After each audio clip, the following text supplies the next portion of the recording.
It's 7 minutes after 9 o'clock on the 6th day of May on the Situation Room. And we get into an hour of conversation, which I'm actually looking forward to hearing a couple of things and seeing then how we can, make them part of what we do. But one special day that's coming up, and that's Mother's Day.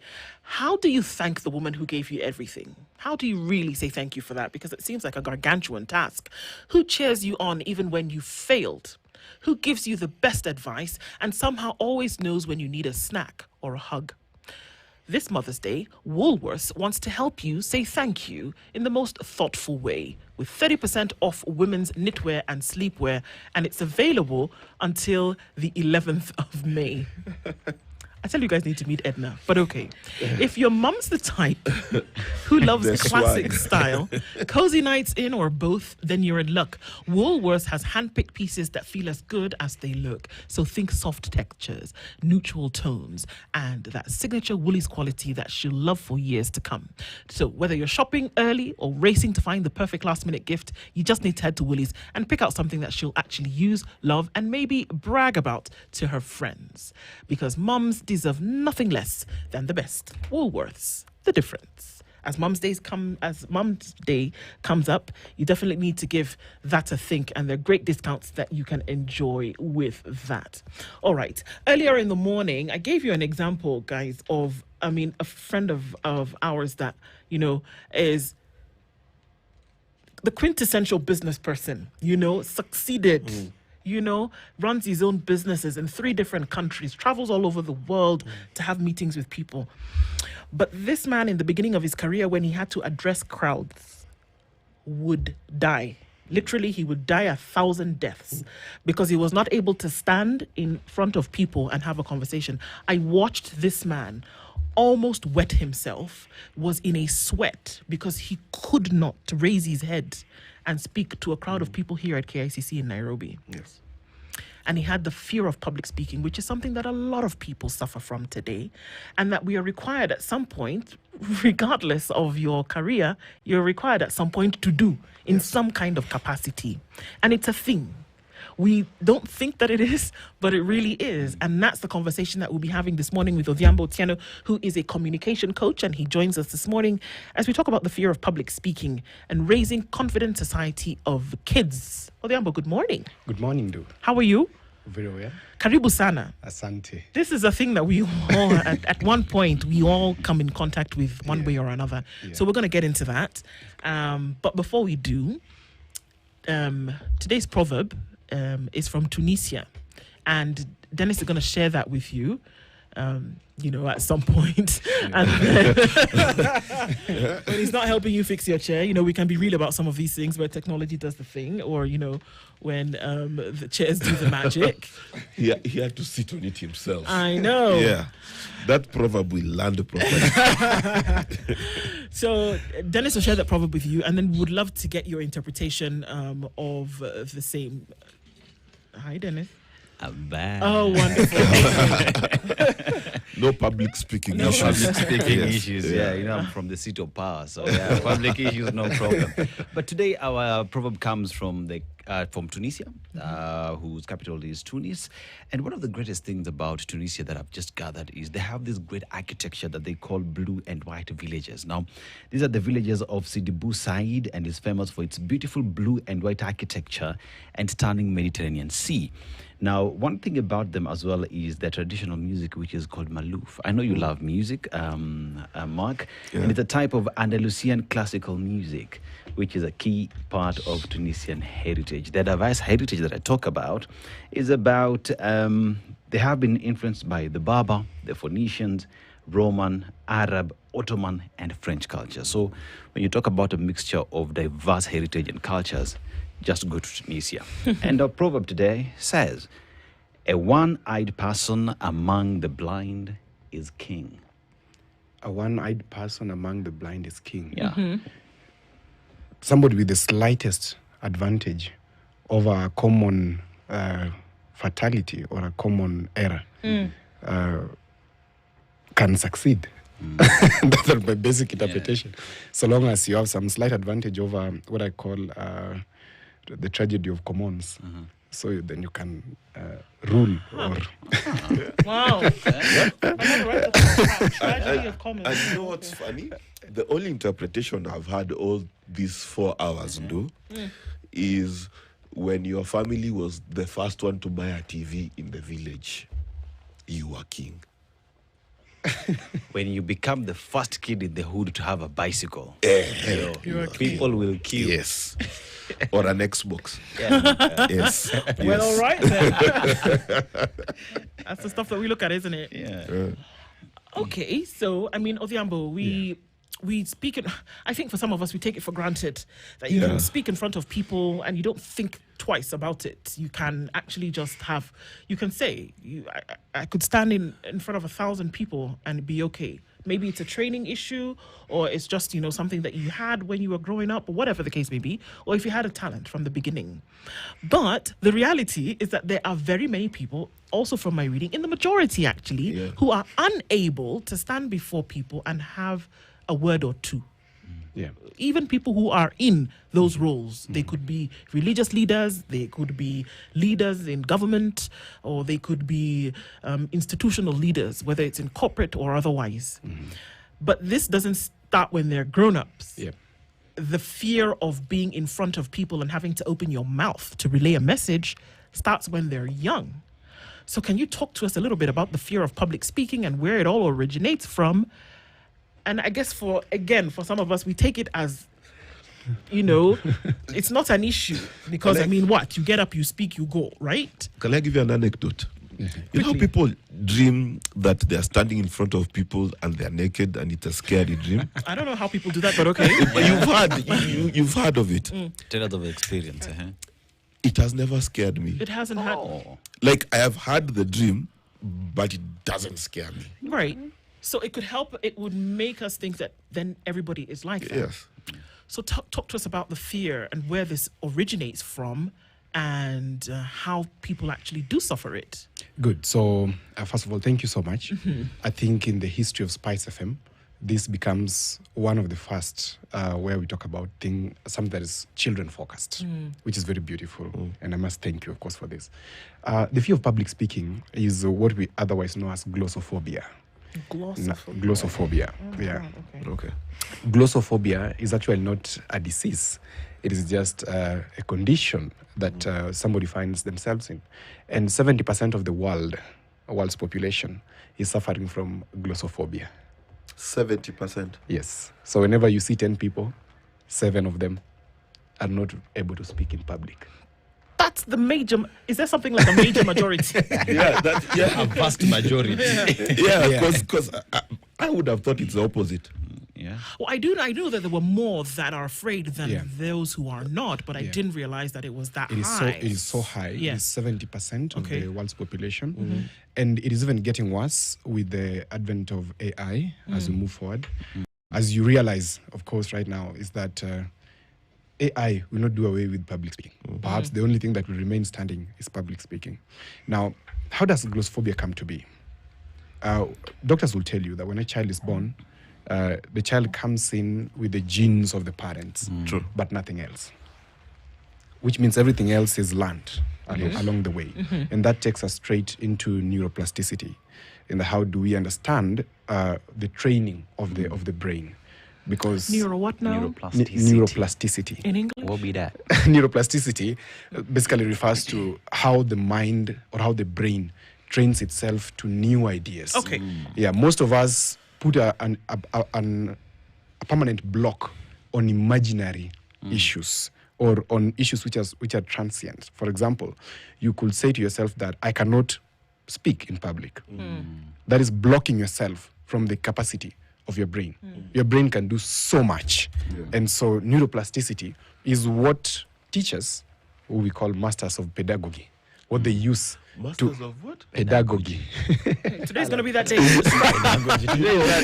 Strap up. We need to tell our listeners to go look for that thing called a dictionary so that we can follow, because even me, I do not know what that masters is. Master Which of university is it given? Of course, master of pedagogy is being a professional in handling children.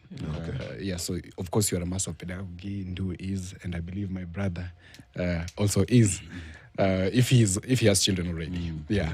So the problem comes in when we define children, because children grow up in some defined environments. And one of the biggest tragedies that happen is when parents desire to live in their children's life and not live their lives. I don't know if that is understandable.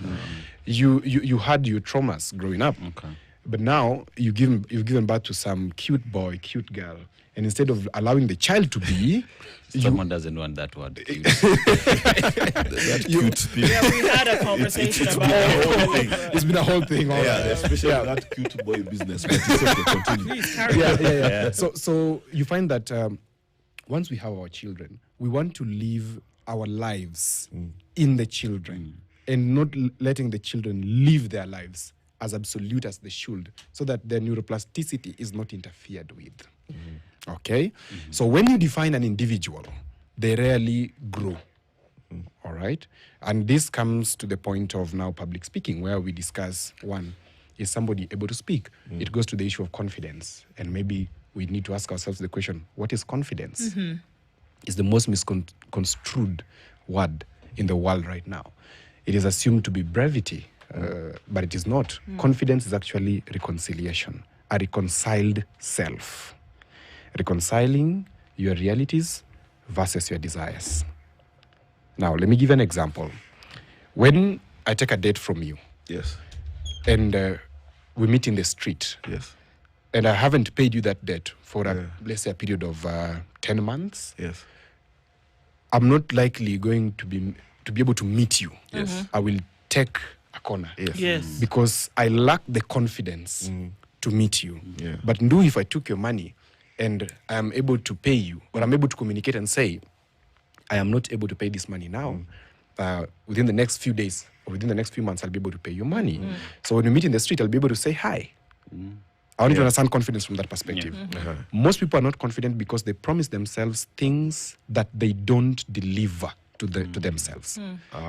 So children, if they grow in a conflicted environment where at home they're this controlled child, but in school they're this new personality, this is already a conflicted child. So this child loses the confidence. That's one. Two, if a child is defined at home differently, for example, us who grew with African mothers, you know what I mean, yeah? Yes. You'd be called all manner of names, but again, they will be sweet. And you'll most likely lean to your mom's end, Yes. unlike your dad's end. Why? When a dad defines you, that's it. And that's, even if you go back to the Bible, you will realize them talking about something called a curse. A curse of a father is heavier. So I want to just bring that back down and step it down into public speaking, that when a father defines a child, it is more expensive and long-lasting as compared to when a mother defines a child. Now, when you define a child to be stupid as a father, the child grows up believing that he's actually stupid. But indeed, sometimes they're not. But Otieno, as we have the discussion, it seems as though personally the healing needs to start from the parent. He's talking to you. Eh? Yeah, Yes. You're feeling it. Yeah, the healing needs to start from the parent because if they do not understand the baggage that they carry, they have a possibility of influencing how this child grows and hence affecting how they engage and how they speak in public. So just how critical is it for parents out there to understand that it's about time you healed your past and allowed your kid to just be themselves? Very important question. Most parents grow up and fail to reparent. I always advise, before you get married, or even if you're married and you're aware now, you need to redo the work. Why?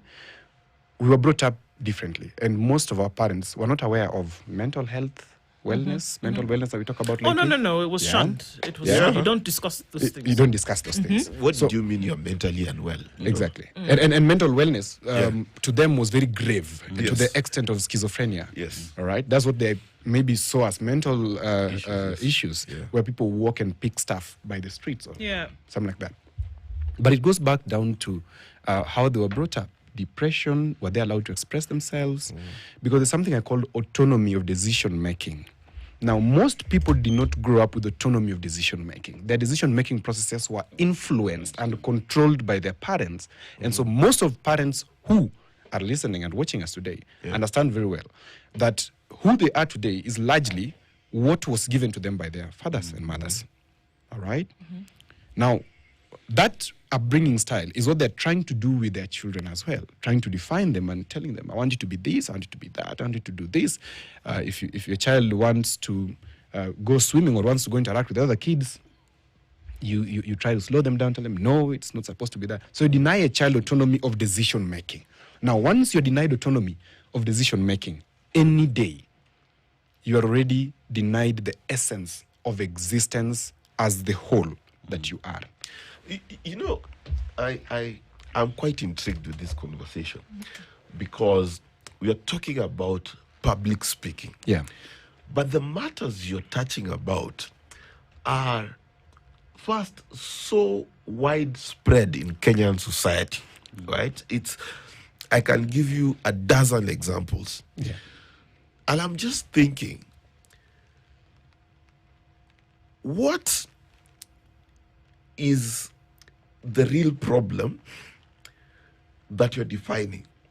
Is it our society that is producing people without confidence, without the ability to make decisions by themselves, being defined by a father's statement?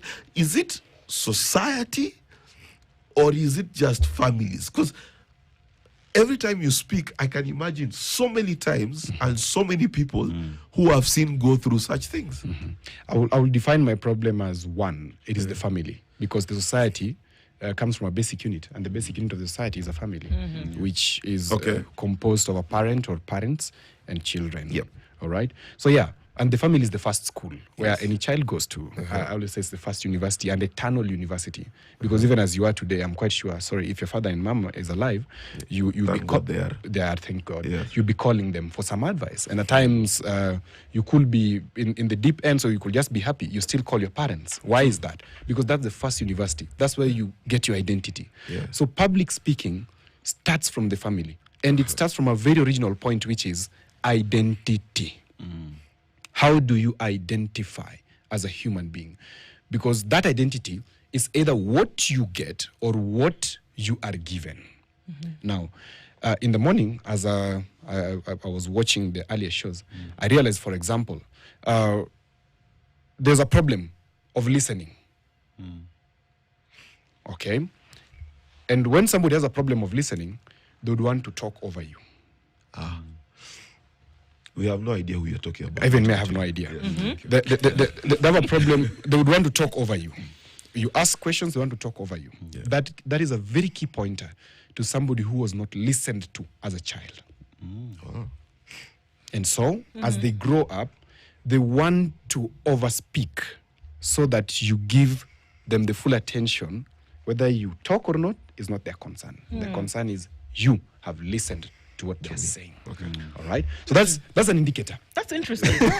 So essentially what you're saying, Odhiambo, is that you can find later on in life that there are certain expressions or ways in which one would behave that have direct pointers from when they were younger. Of course. Now, what are some of those, apart from now this one that you've talked about, where somebody who's not listened to, is difficult for them to listen? Two, before I go to that example, I want to start with an opener by saying that if you ever meet a self-made person, you must know that you're staring into the horrors of unskilled labor. If you ever meet a self-made person, you must know that you're staring into the horrors of unskilled labor. Elucidate, now, please. This implies that people come from somewhere. People are made by others. And somebody who is an offshoot, just comes from nowhere, that is clearly defined, has a problem of interaction. Because there is no proper molding around them as they grow. And so how then do we tie this to the question you asked, that how do we identify that somebody had a problem growing up? Number one is over-submissiveness. Somebody who is overly agreeable had trauma growing up, and they were told that everything must go. Everything that the other person who has authority has must come to be. Pretty much somebody who can't say no. Who can't say no. That's very dangerous. Somebody must learn to say no. That's number one. Number two is people who don't listen, as I've explained. Listening is a skill which is trained. It is not natural. Hearing is natural, but listening isn't. So listening must be trained. Then number three, we have the problem of people who fear to speak. Whether you give them a chance to take to the podium, they just fear to speak. And fear is good. Let me position it as anxiety. They have anxiety when it comes to speech. Now that is a very bad indicator of a very traumatizing upbringing.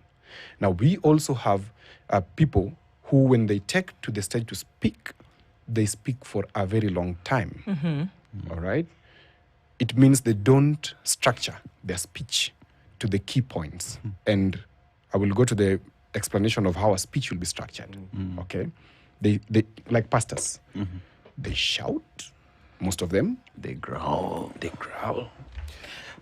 You know, But if the pastor doesn't shout, that's hear what listen, God is saying. That's part of the marketing. Yeah. You know, when TD Jakes came out and he was speaking like that, everyone had to copy.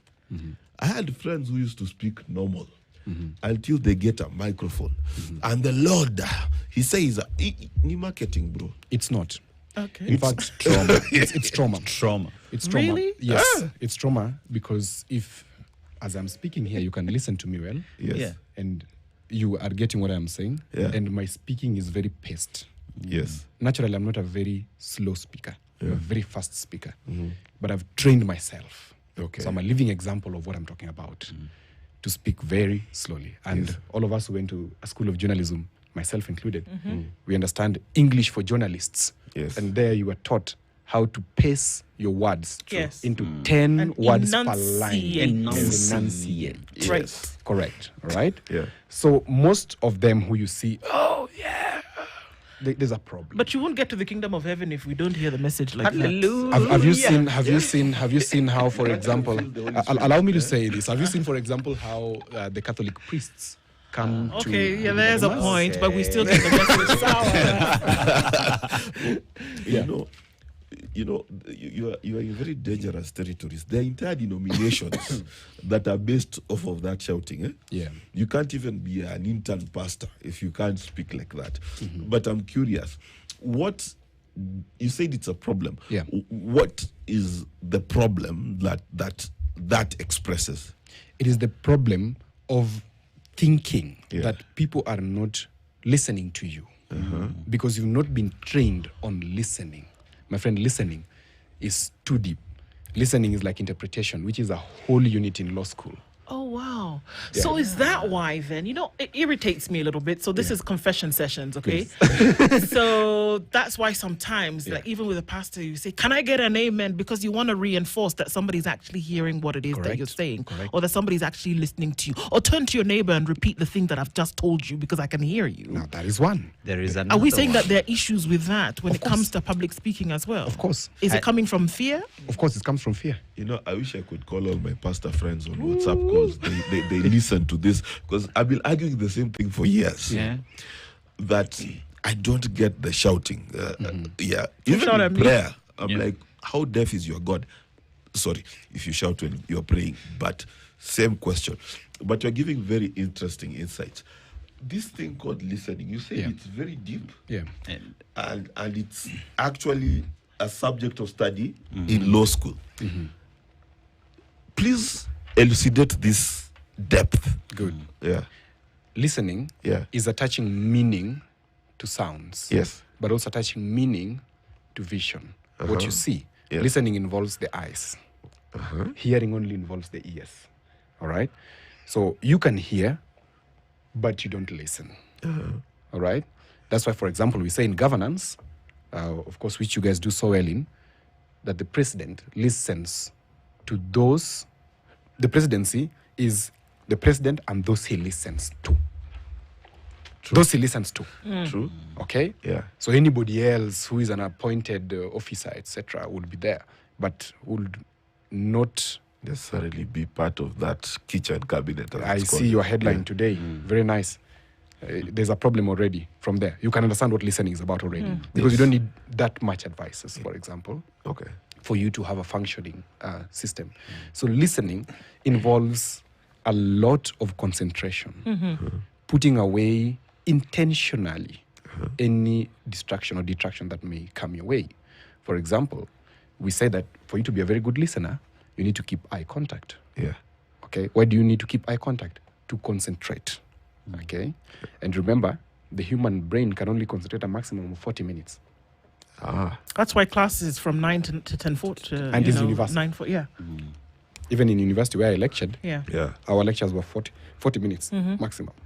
And I will do 30 minutes, 10 minutes Q&A. Okay. Which university was that? Maseno University, of course. Of course. Let me tell you, I did engineering. I had 3-hour lectures. I still don't know what.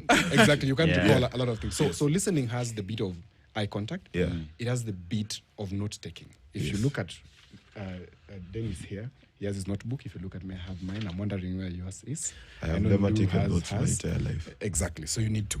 That is already a sign of bad You see? Yeah. On this one, I'll disagree. Odhiambo, your lesson has Lesson landed. has hit home. Let me be very clear. I learned by hearing my entire life. And when I used to write notes, it would enter here, and I write, and I forget. So all my life, I've learned by hearing. It's a way of learning. And by hearing, then you are doing the word. Yes. Of course, there are people who hear and then take notes later. It's called downloading. All right. Then there are people who write and then consume later. It's called uploading. Okay. So I'm very certain that in your wee hours, you'll be taking notes, trying to remember whatever was said, unless you're very exceptional, of course, which I see you could be. But just for purposes of this, there is no situation under the sun right now that Mark is going to agree with you in terms of what he's going to do later. And we need to take up. You see, we need to take a break. Downloader. All right. We need to take a break. We're going to take a break at this point and come back. But I think it's interesting because this is all leading to now when you have the stage, and I'm interested because that doesn't mean that folks who are still public, who are speaking publicly, don't harbor those fears. And we can see those fears then manifested in the things that they do. And then we'd like to get some insights into some of those things that we can see, and then we can know this person here has a fear of public speaking and how we can overcome them. Odhiambo Otieno, who is a communications consultant, expert, really, from all that we're hearing this morning. We're talking about the fear of public speaking, what we can do to dissuade that, starting from children. At 25 minutes to 10, this conversation continues shortly. An example what was crippling, couldn't. And then others, from what you're saying, that there will be different coping mechanisms that they will use during this public speaking. And clearly from now I get it, because this is fantastic, because I don't understand why you need to ask me every 3 minutes in a sermon whether I'm hearing you. I can hear what you're saying.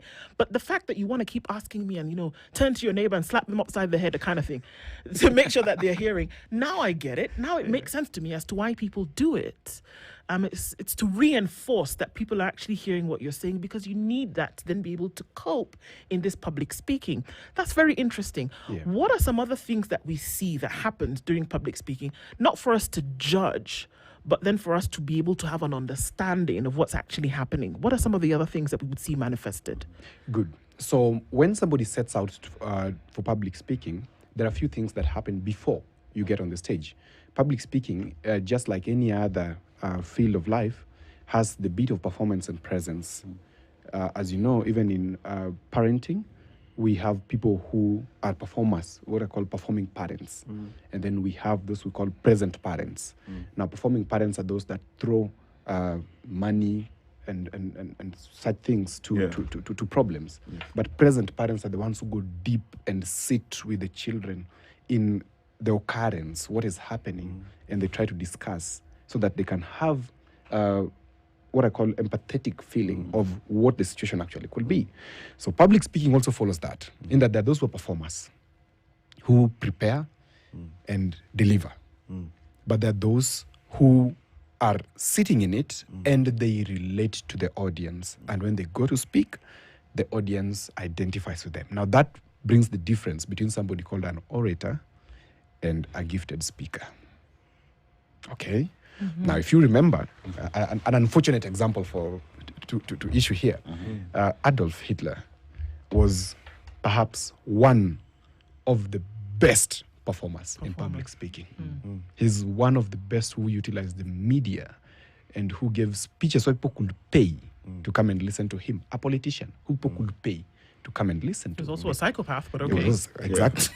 and if you look at him, for example, if we dissect Adolf Hitler properly, you'll find that he had a lot of trauma growing up. Up to the age of 21, Adolf Hitler was a nothingist. Yes. He had nothing for himself, nothing going on apart from the painting that he was doing in Vienna. Which he also failed in. Which he also failed in spectacularly. And also remember that during the big war that was there, World War II, Adolf Hitler preserved the paintings more than life. Yeah. Key pointer to very many things about him. So Adolf Hitler was a performer. Yeah. All right? But then we have somebody like Barack Obama, who is not a performer, who is an orator. He sits and relates with the masses. This is a clear contrast of two successful public speakers, but who are both coming from different backgrounds. So in public speaking, there are those who just prepare, and they know how to manipulate the audience. They say what the audience needs to hear, and they go with it. It's a problem that we even face in Kenya today. Really? Good. It is there. Really? You know someone? Because Okay. I know so No, many. I know so many. Okay. And Just a quick one. yeah. Trump? Trump is not a public speaker. Trump is a TV show guru. He has no standing on the field of public speaking because he's so incoherent, and he uses repetition as his only style in public speaking. He says it's big, it's broad, delusional for me. In fact, I dare say that there's some gaps that need to be addressed with his trainers. But you see, the press secretary is doing pretty well. In fact, I'd rather listen to the press secretary of the Trump administration to get where the Trump administration is going than Trump himself. Interesting. Okay. So someone like Barack Obama, in his 2004 address to the DNC, you realized, even you who is in Kenya, you could fall in love with how this gentleman was speaking. After he was elected into office, this fellow was invited across the world to speak in places where the noble of the nobles have spoken. It's because he knew how to relate with his audience. Okay? Now, there are those who understand that before you move to speak, you must understand your audience. There are those who know that before you go to speak, you need to understand the needs of your audience. The two are very different. If I write a letter to Ndu, and I write a letter to you, and another one to Edna, all of them will sound different. Because I may be addressing Ndu from where I am. And all, you must observe that many people view things from how they are, not how you are. Yes. All right? Yeah. So when I write a letter to him, the wording will be different, the intention will be different. Why? Men mostly are logical. Yes. So I will try to appeal to his logos. Yes. All right? Ladies are emotional, majorly, For the most part. for the most part. Yes. And it's biological. It is not a thing of the brain. Yeah. It's just biological. So if I write to them, if I write to Ndu, I will most probably not write the same language I'm using with him. Why? I'm appealing to her emotions. Yeah. Okay? And So then- you can bribe me. so that I can so that I can arrive at a favorable decision. Otherwise known as bribery. Yes, otherwise known as bribery. But one language that is understandable amongst every other person is when you speak to the hero in each and every one of us. There is a writer called Keith Firazi who wrote the book Never Eat Alone. Maybe you need to go and read it. It's a very interesting book on networking. And Keith Firazi says that the greatest human desire is validation and nothing else. So tie this point to the point that I was saying, the base of public speaking, which is identity. Yes. Identity comes from validation. You dress how you dress, you behave how you behave, because you desire a particular set of validation. Now you can self-validate, but you also receive validation from the outside world. Okay. So, Okay. Otieno, how does environment that we belonging in a daily basis influence our ability to speak. Case in point, I grew up in an environment where, fine, we were in an estate, but we had common facilities where we could go play and whatnot. But here in Nairobi, we live in apartment buildings where a kid only knows their parent and an Xbox, pretty much. The only other point where they're outside is probably in another school that is an apartment-like school, and nothing much happens. How do these constricted environments and an inability to associate with many affect someone's speech? Good.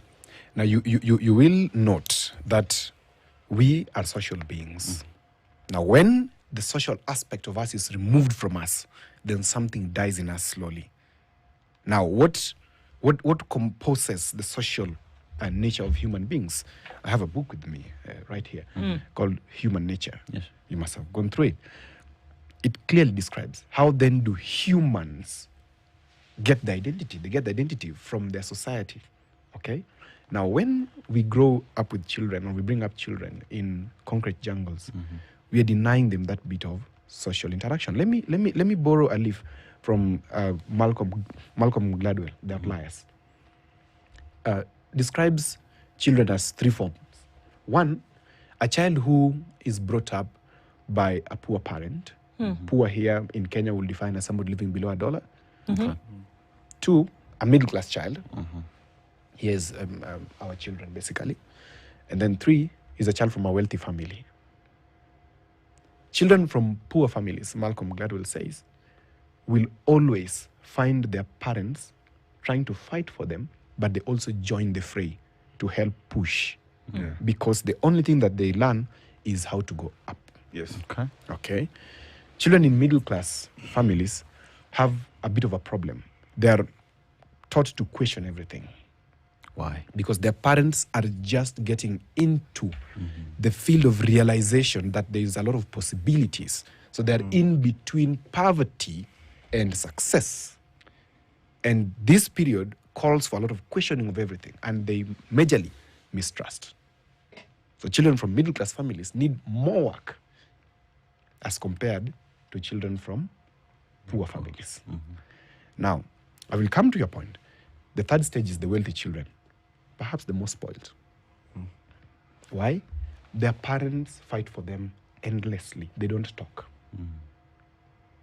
They don't talk. Because, they want to go to a school that is higher. What does the parent do? Provide. They phone. They They just phone. And do, this is my son. I want a space for him in a school. The child does not know how to face what we call challenges. Yeah.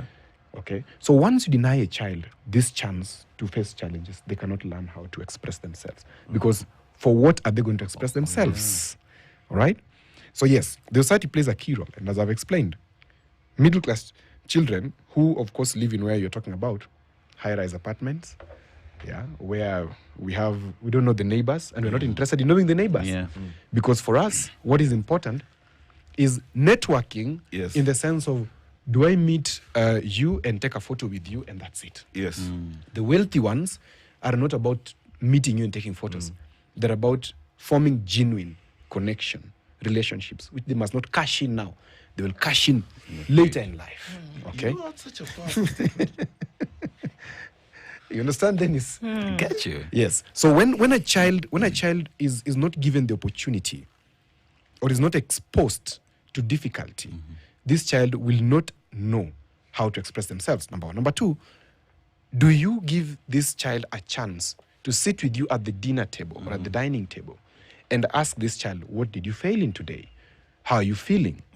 Without dismissing the child and truly understanding that this is what my child is going through, and not solving for the child whatever problem he or she is going through, but asking them to solve it for themselves. For example, children who live in high-rise apartments, I'm one of them who live in high-rise apartments. My sons could come to me and tell me, we are bored. How do you deal with that situation, for example? When a child comes to you and tells you he's bored, how do you want to handle that? Now, how do you handle when a child tells you that? You tell the child, let's find what you can do about it. Or what do you think you can do about it? Okay? Mommy, so-and-so has hit me. Do you want to pinch the child who has beaten them? No. You will be preparing the road for the child instead of the child for the road. So you must let the child go and sort it with them and give you a report. Tell them, go and sort it and come and give me a report on what has happened. Okay. Now, when a child is crying overly, that is perhaps the biggest trauma that us parents go through, especially children between the ages of 5 and 8. Yeah. They cry a lot. That's when they gain their identity, actually, Yeah. between the ages of 5 and 8. Yeah. Past that, you're doing nothing on a child. You're done. You're done. A child who is 8 is grown. Oh, okay. They have They're formed. Yeah, they're formed. They have a slight chance up to the age of 12. Yeah. Slight chance. But past 12, you're not fixing them. And that's why we say we better fix the children than try to fix an adult. You see the challenges we're having. You know, Sorry. Paulo. I am so intrigued Yeah. by what you're saying. I'm even wondering whether our topic was correct. It should have been parenting for speaking. Maybe. Quick question. Yeah.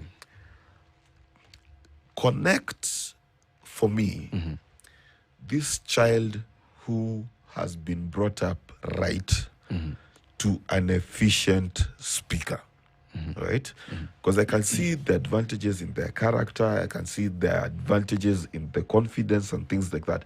How does that then translate into them being a good listener, being able to connect their audience, and then being able to actually achieve what they want to do with their public speaking? Good. Let me connect the two for you. One, a child who is listened to and a child who is validated and a child who is given the chance to express themselves without prejudice, but also given the chance to listen without judging others, Yes. grows up to be wholesome. These are the most stable children in most of the organizations that you are in today. Across social strata? Across social strata. Okay, this is Yes, interesting. very. Because when we talk about, I have heard parents who will say, well, if you overvalidate your child, if you let them know that you're proud of them, they've done one thing or the other, and if you talk about this validation without prejudice, if you actually listen to them and hear what their thoughts are, that essentially you are making them weak. If you show affection, if you make them feel as though they are favored, valued, and all of these things that you speak of, that you're actually weakening. Okay, there's a bit of weakening, true, where it's over-validation. Same to overconfidence, okay? Which means that they don't do the work. You do the work for them. That's dangerous, of course. When, for example, you say, oh, you've done so well in school, and truly the child has scored 20%. There's no improvement. That is false. That is faulty. And so you are denying the child autonomy of decision making, because when you lie to them and tell them you've done so well after he's beat somebody, Yes, there's a problem. that's a problem right there. Yeah. But if there's a problem, he beat somebody and you told them, can you go and sort it with them or apologize? Then he comes back and tells you, oh, I've apologized and I truly realized I did wrong. Yeah. This is a child who's growing up knowing that actually there are inhibitions. Right. Absolute freedom is dangerous. Indeed. There must be inhibitions. And a Absolutely. human brain that is having no inhibitions needs quick medical attention. All right? So a child who grows up properly validated, all right? Not overly, properly validated, Properly validated. properly listened to, properly allowed to speak, Yes. properly allowed to interact. In organizations, they become the emergent leaders, not the appointed leaders. In any case, most of the appointed leaders that you know of, and CEOs majorly, Yeah. if you look at them carefully, I tell you today, check your figures, 65% of them in the whole world Yeah. are narcissistic. That's interesting that you say that, because I was going to ask. I was going to say, I know a guy. Yeah, because But they've been okay. taught to overperform. But no, Sure. all of these people he's talking about, we have no I idea. don't know who they are. Yeah. But I was going to ask you then to make the connection between these behaviors that we see in children, and if they don't go checked, as if they go unchecked, then what would happen? And then you've answered that question. Because then I was going to say, so why is this important? Why is it important that later on in life you have somebody who's able to express themselves, speak well, not have these inhibitions? Why is that important? You can say, well, if somebody had an issue, let's deal with it. How will it affect them later?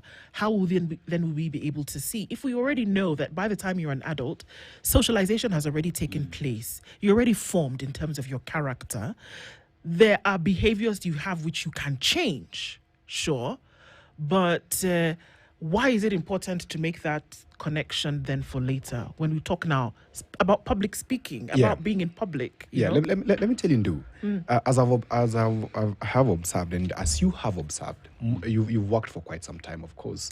You must have realized that most of the CEOs that you've worked with are not very good listeners. Not very good listeners. And they're not very empathetic. All right? But the mid-level managers are often very good. All right? Because mid-level managers have been taught moderacy. Yes. Okay? And these are the ones who are willing to be made. So it's very easy for them to grow and become. But those who were never given the chance to express themselves, my friends, if you're not given a chance to express yourself as a child, you will grow up bottled. And you will explode on people. Later on, and then we wonder what's wrong with this guy. And even them, they don't know. It's like when somebody's stupid, we always say, they don't know they're stupid. But you can observe that this person is actually stupid because what you're doing is actually silly. You need to retract. You need to have moderacy. Henry Gibson. We don't know that. But, so there is this statement that is overly spoken about. Yes. And it is usually, especially in workspaces, you're here to be seen and not to be heard. And you find these are things that have been picked by individuals and they've even taken them home. So in terms of, you'd say someone has picked trauma from work, taken it home, and it's usually a behavioral activity that people pick up along the way. Just how dangerous is such? When you come from your workplace, you normally have something called residual anger, residual frustration, residual what. That's why, Ndu, you're advised that when you come from work, don't go straight home. When you come from work, there's a reason as to why the coffee shops are in town. There's a reason as to why we have the parks in town. You need to go and offload. Unwind. And then go home. Because when you carry the wounds from work to home, I can be a recipient of your residual anger. And I may not be able to understand why you are downloading or offloading on me. So that's the thing, isn't it? Of course. You come from work and then you're just angry at people Yes. everywhere. Or People are wondering what happened to exactly. you. Or you come from home to work in the morning, you've had a squabble with your partner. And before arriving here, I believe there's a very good room somewhere where you can sit. I can see very nice chairs outside there. You can sit and take a breather and dissociate the self from home to the self at work. Because you're bringing the self at home to work, and it's not what you are employed for. But you see, I work from home. Dangerous. That's why it's not tenable. Shauri yako umejiweka hapo peke yako. Work from home is not tenable. This guy is disciplining my life. Yeah. So you must understand that in the essence of your existence, you have representatives. Yourself, you have representatives, what we call persona. Yes. Shakespeare described persona. If you go to mental health, they talk about personalities. Yes. You have different personalities. Yeah. Those personas are representatives. The one that comes to work should be different from the one that goes home. So you must learn when to hire and fire your representatives. Every day. Every being a single man. day. Every single day. Because you have to take in, you're like a sponge, you have to take in the load of other people. For example, when you come here, Dennis could be having a problem and he wants to confide in Ndu. Ndu has her own problems, she wants to confide in you. You have your own problems, who do you confide to? Or who do you confide in? The Lord Jesus The Lord Christ. Jesus Christ. Yeah, okay. So as we absorb others, having that grace to absorb others means as a child, I was given the chance, the grace by my parent that I could do something wrong and they could listen to me and offer me a solution. So public speaking is not just about voicing, it's about character. How do you present? How do you present? It's very, very, very important. Dennis. You've thrown it to me. I throw it back to Mark. So please give us your M-Pesa number for Sadaka. Because he's the first preacher who doesn't shout. But seriously, you've spoken a lot about the character and what people need to be, and I think we have a minute to this. What is the key message key thing you'd like everyone listening to remember?